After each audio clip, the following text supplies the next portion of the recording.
Assalamualaikum warahmatullahi wabarakatuh. Perkenalkan, nama saya Dwi Novita Kadu dari kelas 5A PGSD dengan NIM 151421028. Baik, pada video kali ini saya akan menyajikan materi tentang mengenal media pembelajaran di SD. Pada mata kuliah Media dan Sumber Belajar dengan dosen pengampu Bapak Dr. Rustam I. Husain SAG MPD. Latar belakang dari media pembelajaran di SD. Media pembelajaran adalah teknologi pembawa pesan yang dapat dimanfaatkan untuk keperluan pembelajaran. Pada awal sejarah pembelajaran, media hanyalah alat bantu yang digunakan oleh seorang guru untuk menerangkan pembelajaran. Alat bantu yang awalnya digunakan untuk menerangkan pembelajaran adalah alat bantu visual yang dapat memberi pengalaman kepada siswa yang berguna untuk mendorong motivasi belajar, untuk memperjelas konsep yang abstrak. Selain itu juga dapat meningkatkan daya ingat siswa tentang suatu konsep. Dengan berkembangnya teknologi, alat bantu pembelajaran pun makin banyak, mulai dari visual, audiovisual. Oleh karena itu, pengklasifikasian media penting untuk dilakukan agar tidak salah dalam penggunaannya. Mengenal media pembelajaran di SD. Media merupakan bagian yang tidak terpisahkan dalam teknologi pembelajaran. Dalam menerapkan teknologi pembelajaran, guru harus menggunakan media agar dapat menyampaikan pesan berupa konsep atau konten pembelajaran sehingga siswa dapat dengan menerimanya dengan baik. Teknologi pembelajaran tidak akan bisa mencapai tujuan pembelajaran dengan baik tanpa adanya media yang dipilih dan digunakan. Media pembelajaran tidak terbatas pada apa yang digunakan pengajar di dalam kelas, tetapi pada prinsipnya meliputi segala sesuatu yang ada di lingkungan peserta didik, yang dimana mereka berinteraksi dan membantu proses belajar mengajar. Dengan mengenal media pembelajaran dan memahami cara-cara menggunakannya, akan sangat membantu tugas para guru dalam meningkatkan efektivitas proses pembelajaran. Perkembangan media pembelajaran ini dalam ruang kelas memiliki sejarah yang perlu untuk diketahui oleh pembaca. Sejarah media pembelajaran tidak lepas dari perkembangan teknologi dan informasi sesuai dengan masanya.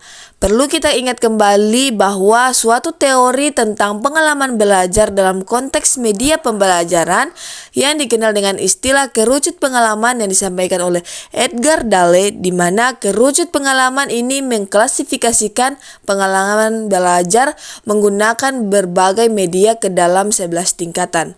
Klasifikasi tersebut dimulai dari pengalaman belajar yang paling abstrak sampai yang paling konkret.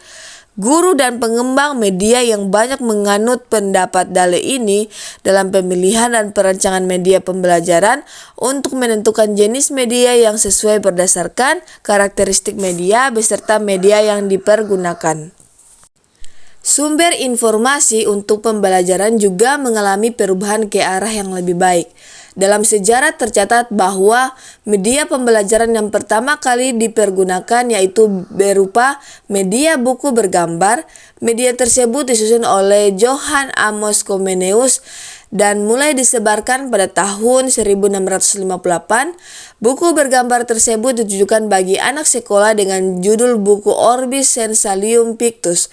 Buku ini beredar pertama kali di wilayah Latin dan Jerman dan dengan cepat menyebar ke wilayah Eropa. Melalui buku tersebut, para guru menyadari bahwa dalam pembelajaran dibutuhkan suatu alat yang bisa membantu guru untuk menyampaikan informasi ke siswa. Peran guru pada era itu juga mulai berpikir untuk mengembangkan suatu alat pembelajaran yang dapat memberikan rangsangan dan memberikan pengalaman belajar untuk siswa.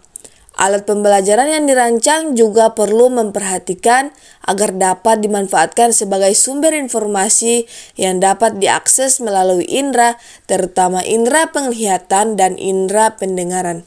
Dan melalui buku bergambar tersebut, media pembelajaran yang mengutamakan tampilan gambar dan teks mulai dikembangkan dan diterapkan di ruang kelas.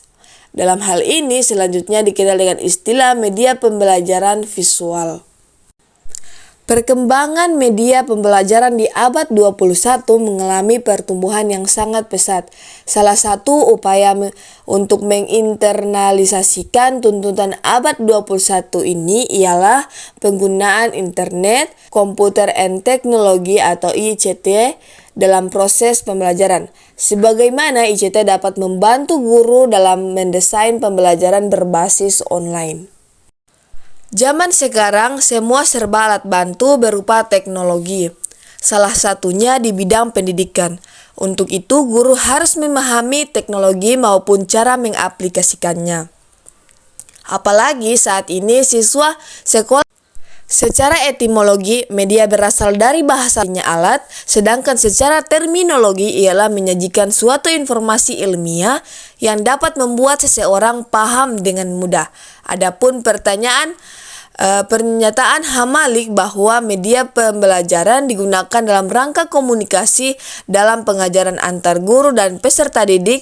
Media pembelajaran bisa dikatakan sebagai alat bantu mengajar baik di kelas atau indoor ataupun di luar kelas atau outdoor. Hal ini diperkuat oleh pendapat Jahiri bahwa media pembelajaran sebagai alat yang akan mudah membantu kelancaran serta keberhasilan proses pembelajaran yang efektif dan efisien. Media pembelajaran adalah yang pertama, yaitu penyampaian materi pembelajaran dapat diseragamkan. Dengan bantuan media pembelajaran, penafsiran yang berbeda antar guru dapat dihindari dan dapat mengurangi terjadinya kesenjangan informasi di antara siswa dimanapun berada.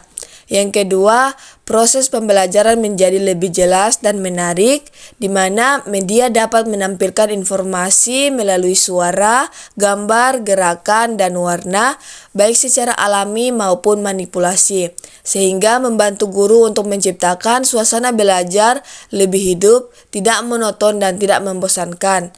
Yang ketiga, ada proses pembelajaran menjadi lebih interaktif. Dengan media akan terjadinya komunikasi dua arah secara aktif, sedangkan tanpa media guru cenderung bicara satu arah. Yang keempat, ada efisien dalam waktu dan tenaga. Dengan media, tujuan belajar akan lebih mudah tercapai sehingga secara maksimal dengan waktu dan tenaga seminimal mungkin.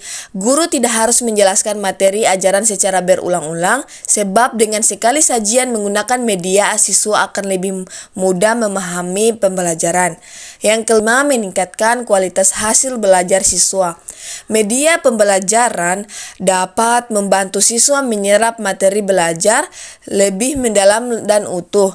Bila dengan mendengar informasi verbal dari guru saja, siswa kurang memahami pelajaran. Tetapi jika diperkaya dengan kegiatan melihat, menyentuh, merasakan, dan mengalami sendiri melalui media pemahaman, siswa akan lebih baik. Yang keenam, ada media memungkinkan proses belajar dapat dilakukan di mana saja dan kapan saja.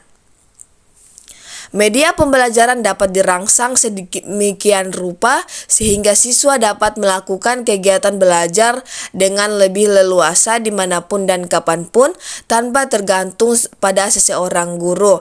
Perlu kita sadari waktu belajar di sekolah sangat terbatas dan waktu terbanyak justru di lingkungan sekolah. Media dapat menumbuhkan sikap positif siswa terhadap materi dan proses belajar. Proses belajar pembelajaran menjadi lebih menarik sehingga mendorong siswa untuk mencintai ilmu pengetahuan dan gemar mencari sendiri sumber-sumber ilmu pengetahuan. Dari materi di atas, saya menyimpulkan bahwa media adalah segala sesuatu yang dapat menyalurkan informasi dari sumber informasi kepada penerima informasi. Sedangkan pembelajaran adalah usaha guru untuk menjadikan siswa melakukan kegiatan belajar. Dengan demikian, media pembelajaran adalah segala sesuatu yang dapat digunakan untuk menyalurkan informasi dari guru ke siswa, sehingga dapat merangsang pikiran, perasaan, perhatian siswa, dan pada akhirnya dapat menjadikan siswa melakukan kegiatan kegiatan belajar. Manfaat media pembelajaran tersebut adalah penyampaian materi pembelajaran yang diseragamkan, proses pembelajaran menjadi lebih jelas dan menarik, proses pembelajaran menjadi interaktif, efisien dalam waktu, tenaga, serta meningkatkan kualitas hasil belajar siswa. Baik, itu saja yang bisa saya sampaikan. Mohon maaf bila ada kesalahan kata. Wassalamualaikum warahmatullahi wabarakatuh.